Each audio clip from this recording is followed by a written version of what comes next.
Good morning. Welcome to today's webinar, everyone. Thank you for being early. If you're already here, please check in to today's session using our link in the description box below or in the chat. Before we begin, here's a short video about our new HR super app, altHR. Enjoy.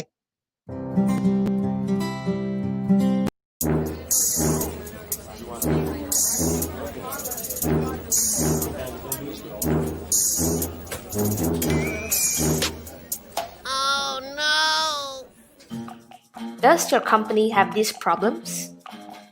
Meet altHR, the super app for companies. altHR is not your typical HR solution. To start, we designed and tested this with more than 1,500 Digi employees. But it doesn't matter what your company size is, you can still use altHR. If you have existing HR policies, you can easily plug them into altHR. If not, let us help your company adopt the latest HR practices that we've tested with Digi's HR team. Say goodbye to stacks of papers and complex spreadsheets. Say goodbye to manual works and hours spent on administrative tasks. With altHR, you can easily carry out HR processes with our clean and simple user interface. Easy for your employees, painless for your HR. Perform HR operations such as leave management, expense claims to new hire onboarding. Keep your employees happy and manage their well-being with case management, checklists, and highlights. If that's not enough, we have more. Be it to adapt to the new normal or to enable your teams to be more agile, you can check out our attendance and time tracking module. With altHR, clock in and clock out by just using a smartphone to have an even simpler digital management of all attendance data. Punch cards no longer needed. In services, your employees can purchase vouchers, pay their utility bills, mobile reloads, and other essential services from inside altHR itself. Have you heard of an HR app that does this? Your employees deserve the best. Let us help you with that.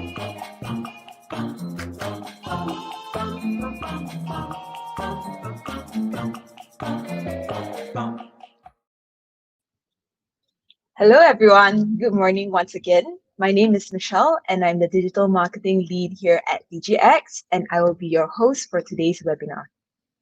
Today's webinar is organized in conjunction with MDEX 100 Go Digital, and similar to our other webinars, it is also a part of Digi's Business Continuity Digitalisation (BCD) initiative. Before we start, remember to fill up the form embedded in the QR code or visit the link provided in the description box or the live chat so that we can send you some materials after this session. A quick introduction to DGX before we begin. DGX is Digi's venture builder arm, and our focus is to help Malaysian companies of all sizes solve problems by digitalizing their operations through our digital solutions such as altHR, as you've seen in the video before, Omni Hotline, and iFleet. Today, we have a very special guest, Azran Osman-Rani, co-founder and CEO of Naluri, a digital therapeutics platform. Azran has over 20 years of experience in building disruptive businesses. If you don't already know, prior to founding Naluri, Azran was also the founding CEO of AirAsia X and the CEO of iFlix Malaysia. Now, COVID-19 has been known to us for about 9 months now, and our movements, although slightly relaxed, has also been restricted since March when the NCO started. I'm sure most of us, if not all of us, have experienced some form of stress or anxiety during these pandemic times. Azran will be telling us more about how we can convert the stress and anxiety we are feeling at work or at home into positive energy and subsequently leading to better performance. Over to you, Azran.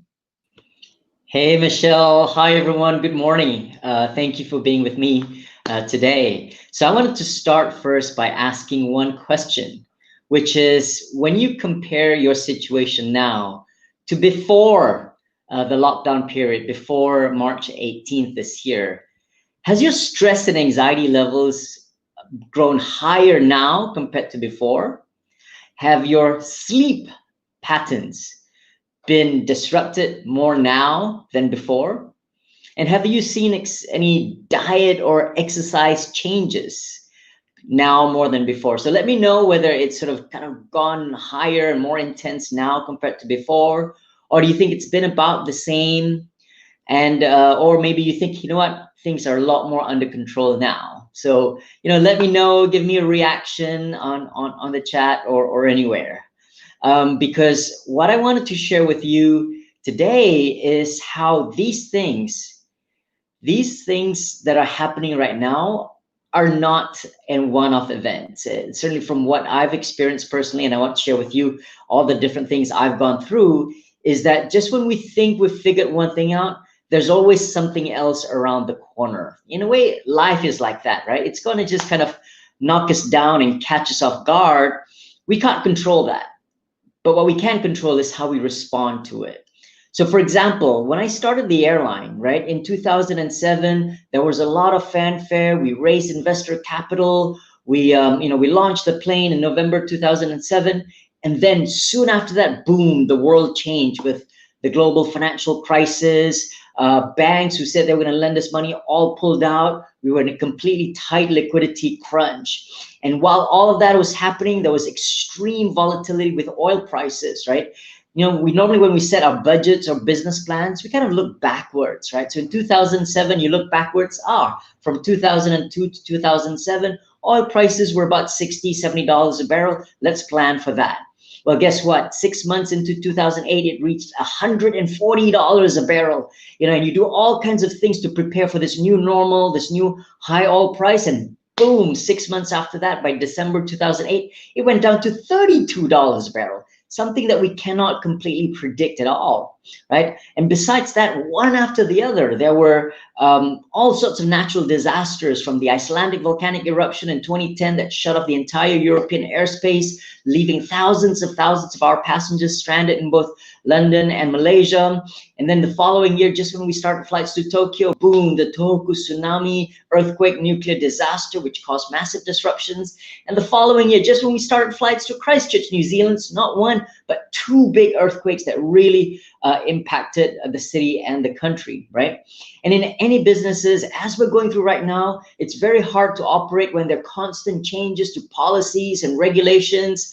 The government landscape is highly fluid and uncertain, but nothing compared, for example, to 2014, where we had to deal with not one, not two, but three black swan events. So black swan events are something that's really big, really unexpected, and can have a massive impact, right? In the case for the Malaysian aviation sector, unfortunately, in March that year, we had MH370. And then just when we figured things out, by July, we had MH17. Just when you think you could figure that out, there was QZ8501 in December, like 3 in a row in a single year. How do you even bounce back from that? And it wasn't just work, right? What we're going through right now, it seems like, like everything's been compressed into days and weeks, something new happens. And even in my personal life, you think things are normal, but you never know when life's going to hit you from behind in a completely unexpected manner. In my case, literally, while I was cycling in May of 2018, a car came from behind at a very, very high pace and knocked me out, leaving me unconscious, lying in the hospital bed, sort of skulls fractured, bleeding in the brain, multiple spinal vertebrae fractured. 3 of my 4 limbs were in a cast. And of course, it's an extremely painful experience to have to kind of do, repair my shoulder and sort of broken bones. When these things happen and you're lying in bed, our brain is just full of all these unexplainable thoughts and questions. We worry about, in my case, what's going to happen to me? Am I ever going to walk again, let alone run? Do I need to close down the new business that I had started? Who's going to take care of my family, my friends? And you've got all these overwhelming big questions that you don't have any answers to, because it's impossible to find these answers to these very big questions while we're just stuck there on the hospital bed. And a lot of times, right, when these big things happen to us, we feel paralyzed. We feel like we're a victim. We don't have any control. And we just kind of lie in one position, somehow just hoping that things will change. And of course, they're not going to change on their own. I was lucky. I was lucky because with my Naluri team, I had psychologists and doctors and dietitians, and they basically summarized it into, while you can't solve these big questions, let's start by focusing on the smallest things that you can do, right? So when you find yourself in a tough situation, what's the smallest thing that you can just start the process to get going? And in my case was to learn how to get off that hospital bed and to learn to take my first steps again. And even if it was just for 5 meters, 10 meters, just for a few steps, because one of my legs was still fractured, but that gave me confidence. And once you have confidence from starting one small point, that keeps growing. And by day 33, I was able to start walking on the treadmill. Again, initially 5-10 minutes, but every single day increasing a little bit and a little bit. And by day 47, I could pick up the pace again to be able to start running, and that started feeling good. I started getting more momentum, more, feeling more confident about myself. And day 62 was liberating because we could finally run outdoors, right? Imagine how back in June when we were allowed to go outside of our house to run outdoors, it was this big emotional burst to be able to experience nature again. But nothing was like day 84 when I got to get back on the bicycle, a new bicycle, because the first one was broken from the accident, but to join my friends to get back on the road. This was important for me because I didn't want to feel like that accident would take away that experience from me forever, that I would always be afraid to ever get back on the bike.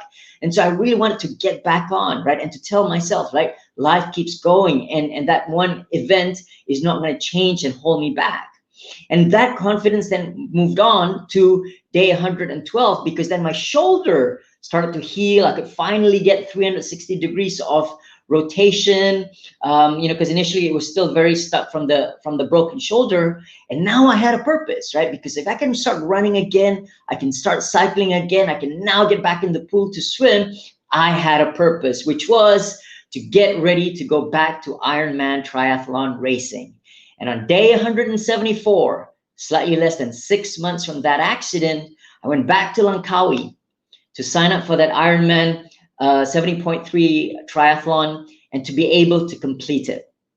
Because this for me was all about, getting something from that whole experience, which is I wanted to be able to tell my children that, life is going to be tough. Life will knock us down hard, and we can't control the tough things that happen to us, but we can choose how do we respond. We can choose how we respond by just lying on that bed, or if we just start small and start building that momentum, we can do a lot of things that we never thought possible while we're lying in bed. Because as I was lying in bed and I could barely walk, there's no way I thought in 6 months I could go back to triathlon. But it's the momentum of going one step ahead that gave me the courage and the confidence to keep going. You see, our brains are designed for one main thing, which is to keep us alive, our survival instinct. But the way it does this, though, is that it tends to guide and orient us towards things that are familiar. It likes things that are predictable, reliable, and stable. It doesn't like anything that's risky or unknown or unproven, which is why right now when we're sitting here and we're wondering, is the MCO going to be over after 31st of August? I don't think so. But, the uncertainty is something that the brain sort of gets triggered because it doesn't like uncertainty because, from a whole evolutionary pattern, anything that's uncertain could mean danger, could be a threat to our survival. Now, the way the brain then signals to our body to get ready for these potential threats is that it puts our body in this, state of action, state of like, I'm ready to fight or I'm ready to run away. So stress that we're experiencing right now is a normal biological reaction for survival. Because in our old days, right, the dangers that we were facing were, let's say a predator that was chasing after us. And then whenever we experience a predator trying to chase after us, these stress hormones start to get triggered, right? Cortisol, adrenaline, norepinephrine that floods through our body. What does it do? It starts to get our heart to beat faster, our lungs to expand, our muscles to be primed, ready for action, either to kind of fight and confront that predator or the threat, or to even run away, right? So like this deer, right? When the lion is chasing after it, it needs stress in order for the heart to beat and the lungs to expand and the muscles to be primed in order to outsprint the lion. Here's a tip. If you ever find yourself in a situation where a lion is chasing after you, remember, the lion will give up usually about 30 seconds. So as long as you can outsprint the lion for 30 seconds, you're pretty good. Because after 30 seconds, the lion's gonna go, I'm out of breath. I'm gonna give up chasing that deer or that antelope. But the lion also needs stress. The lion needs the stress trigger when it sees its prey for the heart to beat faster, for the lungs to expand and the muscles to be primed, because it's got to chase after the prey. And if it doesn't, if it goes through many days without being able to catch a prey, it's going to starve to death. So it needs stress in order to perform and not be left behind without anything to eat. So stress is something that is a natural phenomenon. But we actually choose. Do we respond to these threats as a victim, as that prey, where things are happening to us that we have no control? Or do we respond to it like a predator, like the lion that says, I'm primed and ready for action? See, the thing is this. There's this fascinating study in 2011, which measured people's, the effect of prolonged stress on our body. Right? And what the research shows is for those of us who are experiencing a lot of stress over and over again, our risk of death, our risk of heart attacks and heart diseases goes up by 43%, right? Because if we're constantly under stress, the blood vessels in our body get constricted, right? Because the stress hormones are trying to constrict the blood so that the blood pressure becomes higher to send the blood to our muscles to be ready to be primed for action. But unfortunately for humans, today's stress is not a lion that's going to just give up after 30 seconds, right? Today's stress is our boss being angry at us, our clients being upset at us, our spouse, the mountains of bills we have to pay. And these stress doesn't go away in 30 seconds. And so that high blood pressure, that state of, agitation of being ready and primed carries on for a long time. And that's what causes heart diseases. But here's an interesting fact. What the researchers found is that the increased or higher rate of death was only relevant for people who felt that stress is bad for them, right? So if you think stress is bad, the moment you're under stress, you're actually going to have very tightened blood vessels.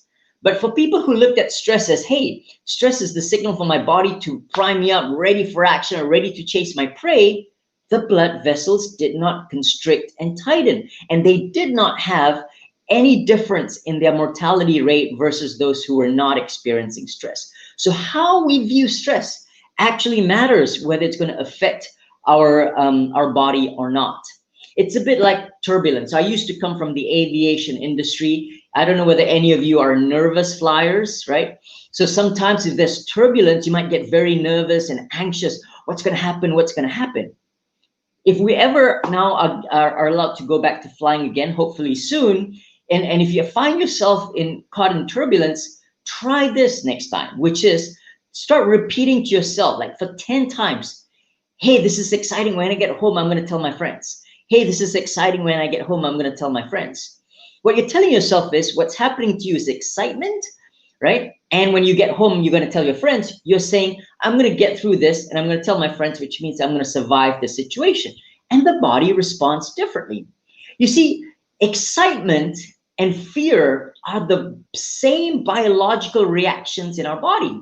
It's just how we view it, which is why some people like really enjoy roller coaster rides or skydiving, and other people are completely terrified from that experience. But it's the same experience. So, two normal human beings, one is really enjoying it, the other one's really terrified of the same external stimuli. So the external stimuli doesn't change, but how we view it matters in terms of our ability to handle it, right? So let's come back to things, because as I said, the challenge that we live in today in our modern society, the stress threats that we're experiencing don't go away, right? Unless any of you have a secret for, making the boss stop being angry after 30 seconds, or the client stop being upset after 30 seconds, and the monthly bills disappear without having to worry about it, let me know. But otherwise, these stress pressures are coming again and again and again nonstop, to the point where we humans have evolved where the danger hasn't even started yet, but we already start to get triggered. Our heart starts to beat faster, our lungs start to expand, the muscles start to be primed up before that line comes. So before the boss is upset, before the clients are upset, before our spouse is upset, before the bills are due, we already anticipate that it might come, and it's causing the body to react. That is anxiety. So stress is a response to a threat. Anxiety is when the body starts to react to a future potential threat that hasn't happened yet. And for others, that threat has gone away. Sometimes way back when, childhood trauma, you still can't let go of that reaction to the body. Those negative thoughts still keep playing in the head over and over again. That, in a sense, is depression. So while stress is an immediate threat, anxiety is when the body's worried about a future potential threat, and depression is when the body's worried and cannot let go of something that's already happened in the past, and it's really affecting us. So what happens to our body when we've got all these thoughts playing in our heads over and over again? So I want to leave you this with an interesting anecdote. So one day of Ironman triathlon racing, which can involve up to 4 kilometers of swimming in the sea, then 180 kilometers on the bike, and then a 42-kilometer run, in that one day of racing, I will burn 6,000 calories. That's like 10 plates of nasi lemak. One day of racing, and I'll probably lose several kilos of weight from that one day.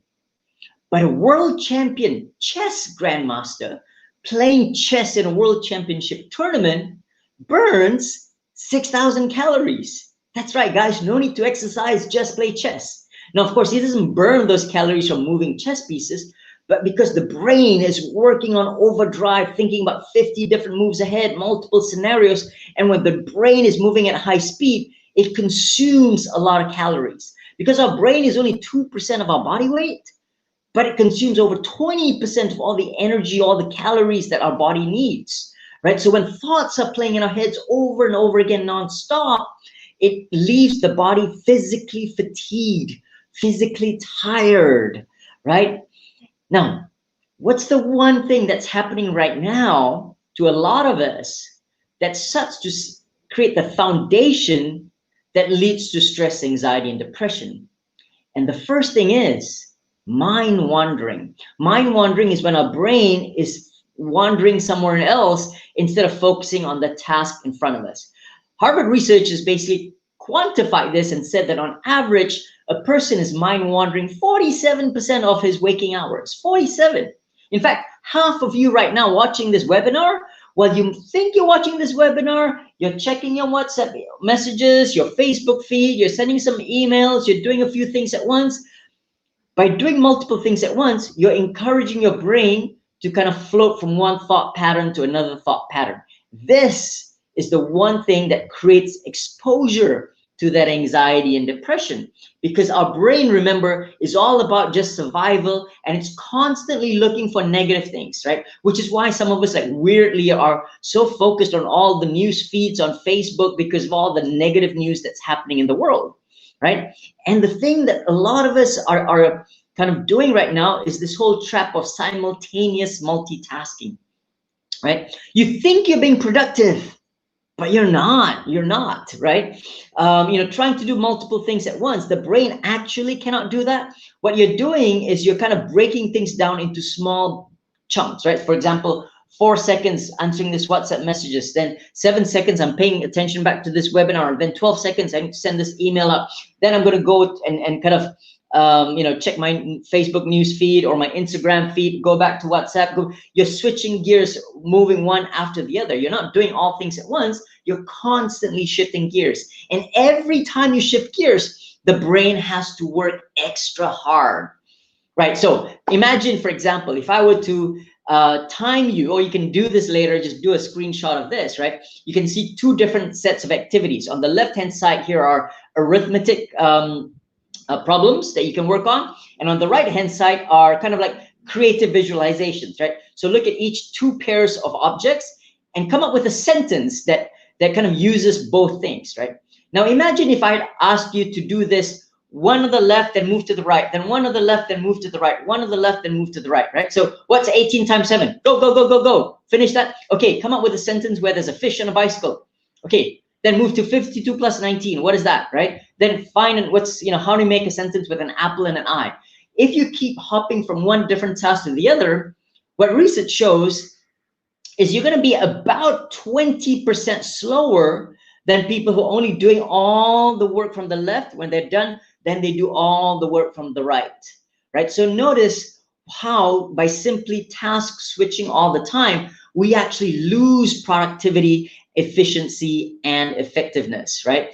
And imagine basically like driving a car. What happens when you drive a car when you're constantly accelerate, brake, change direction, accelerate, brake, change direction? What's going to happen to your car engine? How efficient is your fuel going to be compared to if you're in cruise control for the next 25 minutes? I'm just going to drive straight on this highway, then I'm going to make a turn, and then I'm going to drive straight again for another 15, 20 minutes, right? The engine becomes a lot more efficient because it's kind of doing one thing at a time, right? So the idea of task switching is the main thing that a lot of us are doing that's kind of causing us to get, the brain to start moving all over the place. So the more you encourage the brain to, go all over the place, you're creating vulnerability. It starts to look for those anxious thoughts of the future and the depressive thoughts of the past. So what do we do about it? What can we do to train the brain to become more mentally fitter? It's the same thing we have to do to become physically fitter, right? There's a training process. You're not going to get mentally fit from watching this one webinar, right? If you are looking for a quick hack, it's not going to work. Just like if you just watch one webinar on how to become physically fit, you're not going to get physically fit. Even if you actually went to the gym for one day and you do a lot of exercises with weights and cardio, you're not going to get fit from that one event, right? If anything, you're just going to have sore muscles and you're like, oh, I don't want to go to the gym again. But there's a specific set of activities that we can do to train the brain to become more resilient, more focused, more optimistic, and more curious, and not grapple with all the anxious thoughts of the future and the depressive thoughts of the past. So some things I want to leave you with, right? Training the brain to focus is a muscle that needs practice and practice and practice. And that is what a lot of people call mindfulness. Now, mindfulness doesn't have to be like, kind of getting into a lotus position and have, do all these deep breathing exercises. That helps. But mindfulness just basically means when I do something, I'm intentional about doing it. I'm focused on the task, and I'm not in this sort of like judging situation. You could even apply mindfulness to eating. Right? If I were to say, hey, do 5-10 minutes of meditation in the morning, you're going to go, look, my morning is so busy. Where am I going to find 5 to 10 minutes? Well, I'm sure all of you today are eating, right? Eating is something that we do every single day. You can apply mindfulness to eating, which means when I eat, I notice the food, I notice the colors, I notice the textures, I notice the sensations, the taste. I wonder about where did the food come? How did they get to me? Rather than eating mindlessly, which is checking my WhatsApp messages, checking the television, the news feed while I'm eating at the same time, right? So when you have dinner with your family, especially tonight, right, engage in that meal together, have conversations with the family instead of being distracted with the phone or the TV. And that trains our brain to be focused on the here and now in our activity, and reduce its willingness to kind of go wander around and looking for negative thought patterns. Even exercise plays a big role in how we control our stress levels.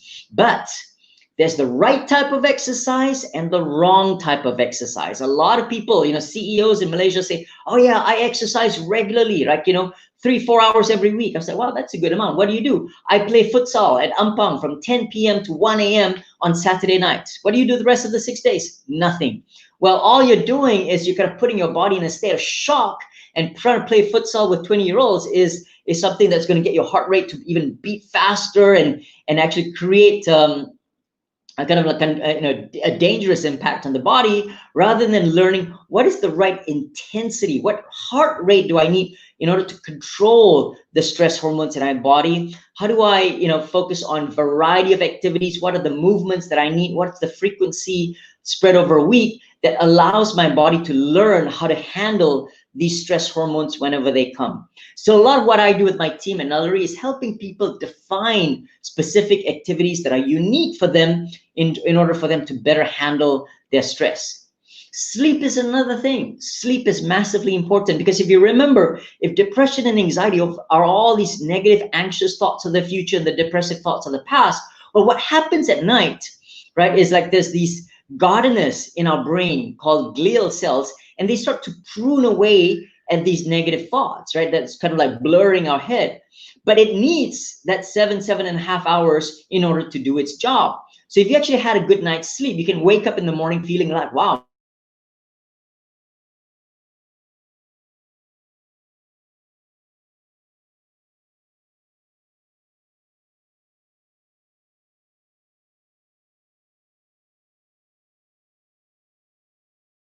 Hey, Michelle, is everyone still back in?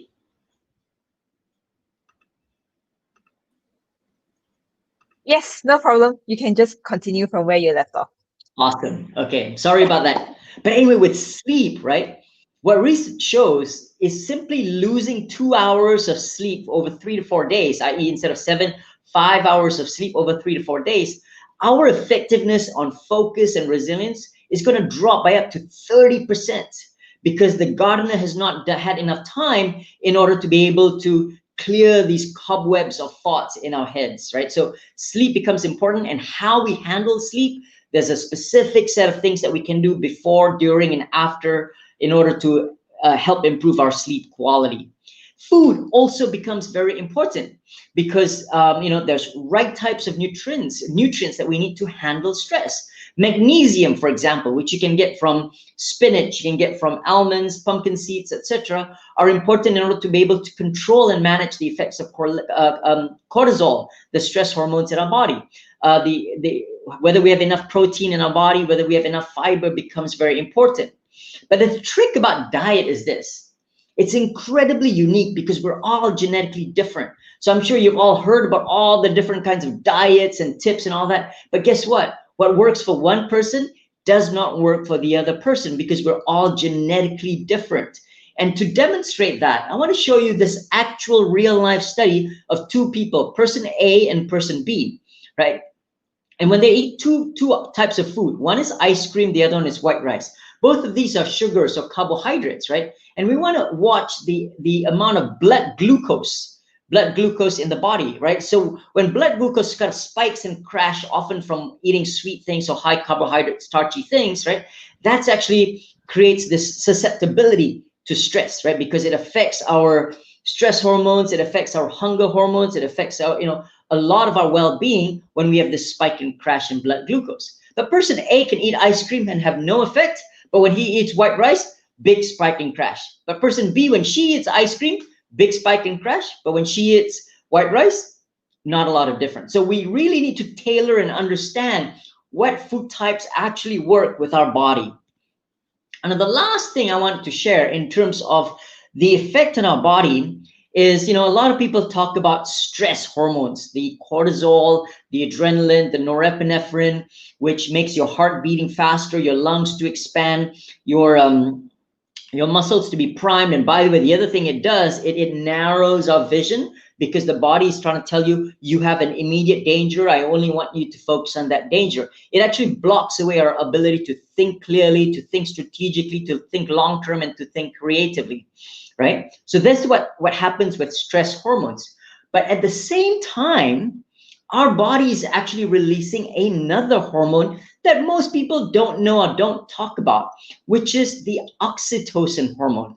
This is a very interesting hormone, because some people call it the love hormone or the cuddle hormone, because it's about human bonding, right? So when a mother has a newborn baby, her body's flooded with oxytocin to kind of create this special bond between mother and baby.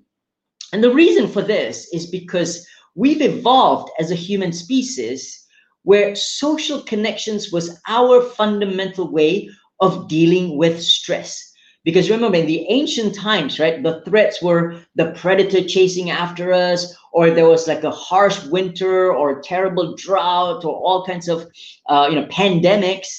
Oxytocin gets released because we're meant to be connected to one another. So we survived as a species by banding together and working on our problems together, right? And those who were detached from society, who end up being lonely, they were the ones who were not able to survive, right? And so what the body is saying is, when we're under stress and anxiety, we need to connect with people in order to deal with it. If we find ourselves disconnected and lonely, that is when the body becomes much more vulnerable to the negative effects of stress and anxiety. Right? And that is why, for example, the top performers in the world, whether it's Lewis Hamilton, Usain Bolt, the Liverpool football team, or the New Zealand All Blacks, all know that they need a whole support structure in order to deal with the extreme pressure and stress from top level competition, right? And besides just the physical training that they go through, or kind of the technical engineering parts about getting the car ready and the strategy of planning the race, they spend time with psychologists, performance psychologists, in order to get that mindset ready, right? So if I've got a competitor breathing down me, how do I focus on my performance and not get distracted with the competition? And what research shows is, when you work with a coach to focus on your dealing with all these mental stress and pressures, you're more likely, 3 times more likely to succeed than being able to handle that on your own. So what exactly does a coach do? And I say this because any one of us can be supportive coaches to our employees, to our family members, right? Because there are 3 things that I want to share with you. And I do this because I've personally benefited from it, right? I have a number of coaches. This is Lance. I've been working with him for the longest time. He actually lives in Vancouver, Canada. Most of our coaching is done online, but once a year we get together in Vietnam for the Ironman 70.3 Vietnam race, right? But what coaches do first and foremost is that they create a safe space to explore the issues and define the motivations to get off that bed and to take those first steps. Unfortunately, a lot of us have well-meaning friends and family members who actually don't give us the safe space to talk about our issues. They're too judgmental, right? They're quick to just say either, snap out of it, or, just do this, just go see my guy, he's gonna fix everything for you. They just wanna fix things, right? But the issues that we're dealing with today is not about fixing it in one day, right? We have to really understand what's going through our heads, and we need someone who's going to listen to us, acknowledge and validate that what we're feeling is normal, it's real, and allow us to explain it. Because if I have to explain it to you, it helps clarify in my thoughts what is going through, right? And so the first thing that we can do to support our team members is to create the safe space. Number 1, acknowledge that whatever they're experiencing is a real experience, and allow them the time without pressuring them to just talk about it without judging.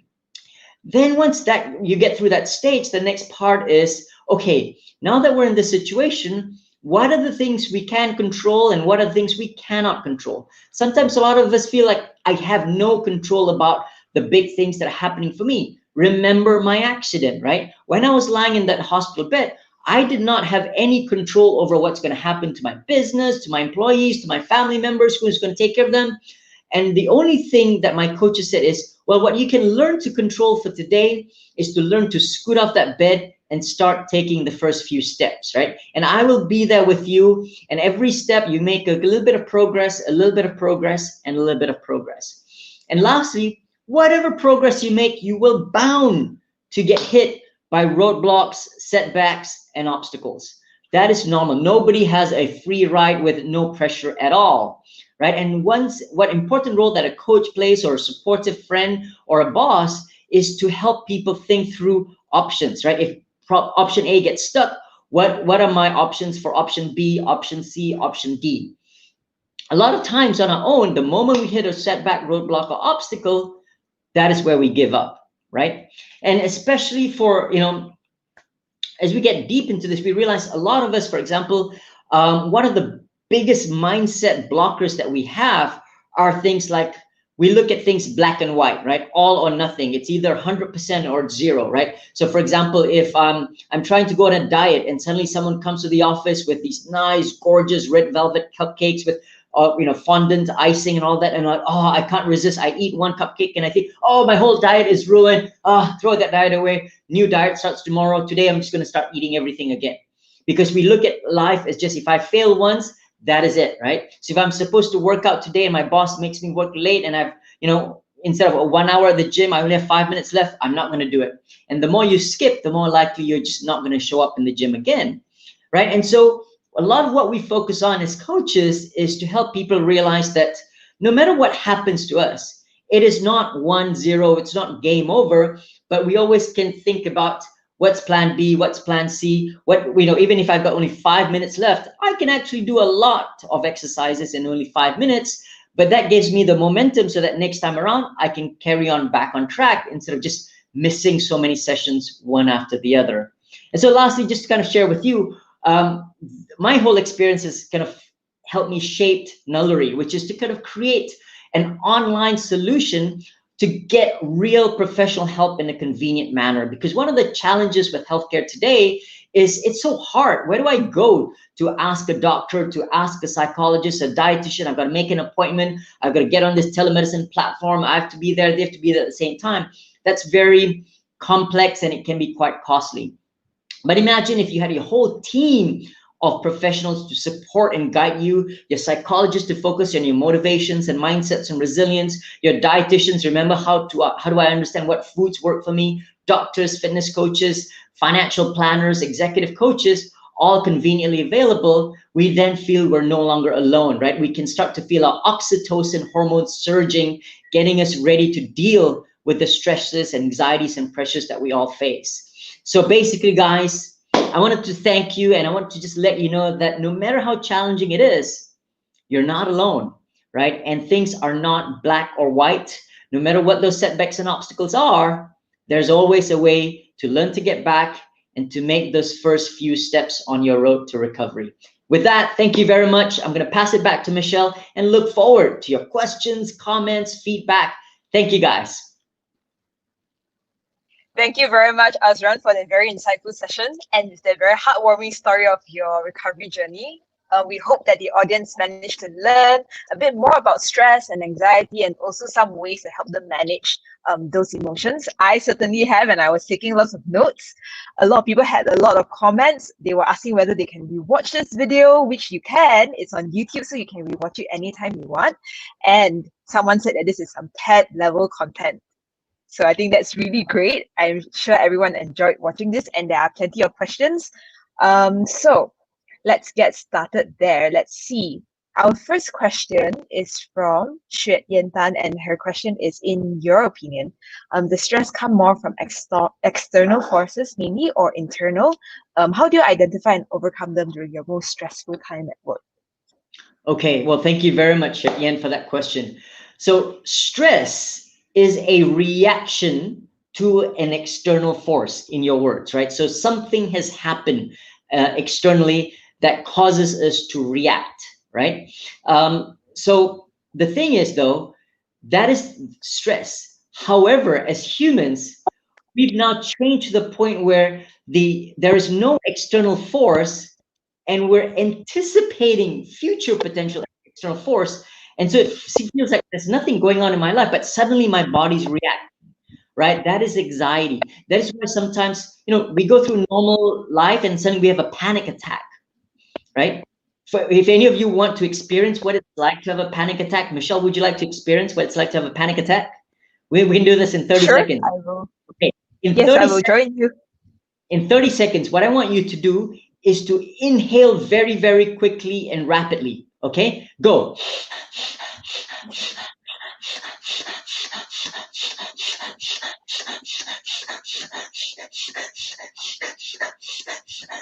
Okay, can you feel this buzz in your head? Can you feel that buzz? Yes. Okay, now imagine that was Yes, I just for can.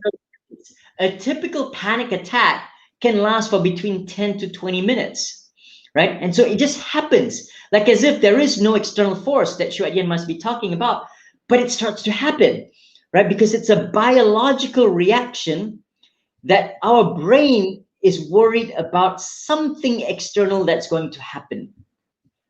So that is why some people may experience it directly with an external force, but some people think that there is no external force, it's only coming from within, but it's basically the brain anticipating a future external force. And when it comes to overcoming that, right, well, there are kind of like short band-aid things that we can do, and I'll talk about it now, but the longer term is really addressing how do I train my brain to become more mindful? How do I eat better? How do I, train exercise so that my heart and my lungs can handle that capacity, right? So there are all those practices. But one thing in terms of something practical, if we're under a lot of stress, what do I do? Remember, anxiety is anxious thoughts of the future. Depression is depressive thoughts of the past, right? And so we need our brain to just like, hey, can I pause the videos of the past and the future and come back to the present? How do I do that? Well, there are a lot of things that we do. One of them is called a grounding exercise. And you can do this together with me, Michelle, which is 5, 4, 3, 2, 1. Now, I want you to look around and name 5 things that you can see. My water bottle, my notebook, my pen, my phone, and a monitor. Awesome.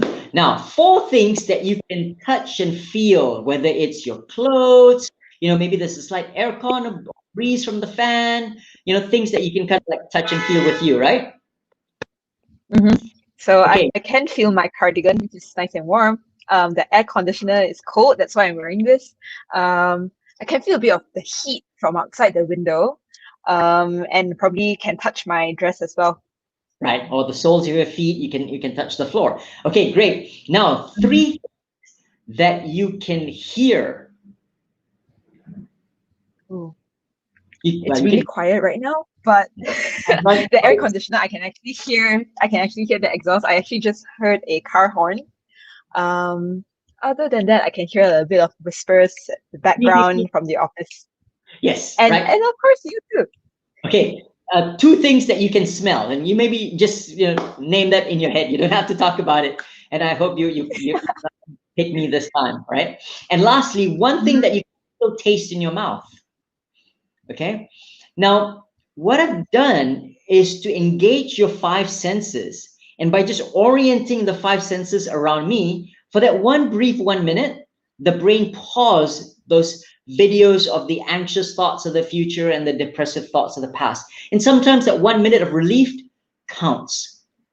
Because when we don't have relief and it doesn't stop after many hours, that's when it becomes overwhelming. So in life, take 1 minute. Amazing. And do you think that, sorry, I'm just like butting in with another question. So do you think that the things that you've just mentioned, the questions that you've just asked me, is something that we can utilize as a template whenever we feel like anxiety or people who are experiencing depression? Exactly. So there are so many variants to that exercise. I can go on forever and ever and ever, but that's what my team and I do, is to give people actionable things that they can say, okay, let me put that in practice and see which of these different techniques work for me. Amazing. Thank you so much, Tan, for your question, and thank you, Azran, for that very insightful sharing. The next question also comes from Tan. She has a lot of great questions. being in your position, you have so many things at the back of your mind, and multitasking becomes unavoidable. How do you focus? And can you share a real life example of that? Okay, so the reality is we're all busy, right? We've got multiple responsibilities. What I'm specifically focusing on today is simultaneous multitasking. That is the bad thing. Therefore, one technique to deal with that is to break our times into blocks of either 10 minutes or 15 minutes or 25 minutes, right? And then doing one thing at a time, which means, emails, right? I'm going to check emails from 9 to 9:15, right? 11 to 11:15, 1:30 to 1:45, to 3:45 to 4, and then I clear my inbox. And then after that, I close my email browser so that I can then focus on my next task, right? I'm going to write this report. I guarantee you, Michelle, let's say if you've got, you're doing a marketing analysis, right? If you do your marketing analysis for 25 minutes, and have your phone away and all your browser notifications shut down, you're going to get a lot more done than if you're like doing and jumping and doing and jumping, right? So that is what I mean about, how do we handle multiple responsibilities by doing things one thing at a time instead of being disrupted by notifications. Very good advice. I hope that's something that everyone starts doing from today onwards. Or if you can't today, let's start tomorrow morning because it's a brand new day. Great. So the next question comes from Justin Lee. He asked, as a co-founder or CEO of yourself, can you share your exercise schedule? I think Justin would like to get fit. How do you find time to balance it out compared to work? Well, so generally for me, it's doing it first thing in the morning, right? So let's say if I wake up at about 5 or 6, I get it done. But my rule is this: some days so busy, so many things happening, but I always have my backup 1-minute plan. Right? So that whenever things are really busy, I tell myself, surely life is not so busy that you can't do 1 minute. And I guarantee you, Michelle, with 1 minute, if I ask you to do 1 minute of jumping jacks or 1 minute of push-ups, right? Or 1 minute of going up and down stairs, you're going to feel quite a bit of a workout. So that for that day, you check to say, I did something, right? And so if we can go through the week with 5 or 7 checks, you're more likely to carry on, because exercise is not about like the perfect 1-hour workout in the gym, and if you don't do it, there's no point. But it's the continuity over months and years where the health benefit comes from. Great. I hope that answers your question, Justin, and hopefully you get to start checking off more exercise items on your list today onwards or tomorrow. The next question comes from Xiao Wei Chin. If we have people experiencing anxiety, as you've mentioned, around us, and if they don't like listening to others, how do we convince them to take some of the actions that you've mentioned to help them? Okay, that's a very great question, Xiao Wei. Firstly, not everyone is immediately ready for help, right? And sometimes we can be there without, we think we're not helping, but actually by just simply being there in the present can be extremely helping, right? Which means, look, I know you're going through stuff. I don't want to know about it, but I'm just here, right? If you ever need me, just come to me. If not, I'm just going to give you the space, right? Or, maybe I can just, let me help you with groceries for today, right? Or let me just take one stuff because they need time and space to process it. But if you force them when they're not ready to say, hey, look, tell me what you're going through, I can help you, they're going to feel very overwhelmed. But if you just somehow just being there quietly, and maybe if it's a loved one, just say, look, I'm just going to hold your hand, right? Maybe after a week or two, when they're ready, then they'll start opening up, and that's where we're going to make that breakthrough. So we don't need to rush to help someone immediately. Simply being there, that they know you're there, that if they're ready, they can reach out to you because you're visible. That counts for a lot as well. Great. So I think one of the things that I've learned as well is that we have a knee-jerk reaction to respond to people's problems by giving them advice. And I think that's great that you've mentioned that instead of doing something additional, instead of taking some form of action that we think is helping them, we should just listen and be present instead of thinking about, helping them out in our own way. That is right. Great. Nice. The next question is from Idris A. How do we deal with burnout at work besides taking annual leave? Okay, well, so firstly, burnout is a real situation right now. We, based on what we're looking at, between 20 to 25% of Malaysian white-collar employees are experiencing burnout or have experienced burnout over the last 6 months.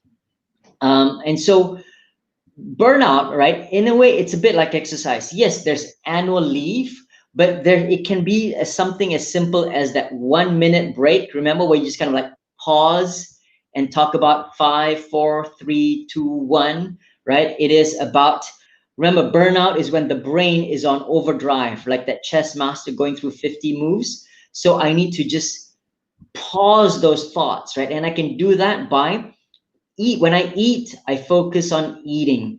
When I'm doing emails, I'm going to focus on emails and not focus on Netflix and Facebook at the same time, right? When I exercise, there is so specifically what I would say is most of you would probably know, kind of heard of maximum heart rate, right? But when you're dealing with burnout, you really want to think, what activities can I do at about 50 to 60% of that maximum? A lot of times when people are exercising, because they're not used to exercising, they may just be jogging, but their heart rate is actually too high already, may already be at 80% of maximum. And that's not going to help with burnout. So, we need to kind of find activities where our heart rate is literally at that 50 to 60% zone. And so those are the things that I would focus on to kind of get our body more primed to be able to handle the stress. I can't take your stress away from you. Life is tough, right? We're not going to go through life in a stress-free environment, but we can train our bodies to better handle and absorb stress. Great. I hope that answers your question, Idris, and helps you with dealing with burnout at work. So I think we have about 6 or 7 minutes left, so we can take a few more questions. So if you have any other burning questions, please feel free to pop them into the chat. Our next question is from Justin Lee again, and his question is, if we have never thought of working on our mental health, like where do you suggest for us to start? Are there any platforms that we can use? For instance, Naluri. For instance, Naluri, you can download free and just connect with a psychologist and say, hey, you know what? How do I get mentally fitter and stronger? So one of the things I'm deeply passionate about is mental health is not a weakness or an illness. Just like physical health is not just a weakness, right? You can be physically strong. So you can be mentally strong. What does mentally strong look like? Mentally strong means I'm resilient. What means when things happen to me, I can bounce back. Mentally strong means I'm focused. That means I've trained my mindful brain to not be distracted by things that are happening. Mentally strong means I'm optimistic. You can learn to build optimistic muscles, which means when complex things are happening, I look at the glass half full rather than the glass half empty. And lastly, mentally strong means I'm curious, because I know my brain keeps guiding me towards what I'm familiar and uncomfortable. But by being curious, I'm challenging that assumption. So for example, right, Michelle, you might have interviewed candidates to join your team, right? And you go through this 1 hour process trying to assess whether this person's the right fit for your team. Unfortunately, I'm going to tell you, your brain has already made up its mind within the first 10 seconds of seeing that person, right? Before that candidate even said a single word. And what the brain does is it kind of like filters out anything that goes against that gut instinct, and it only retains things that confirms your first gut instinct. So that whole 1 hour is just about the brain cherry picking things that it's already decided on. This is how our brain operates. It just always looks for shortcuts. And a mentally strong person says, hang on, that might be my first instinct, but let me be more curious, right? So for example, if someone started to criticize you and go, Michelle, you're terrible, you screwed up, blah, blah, blah, blah, right?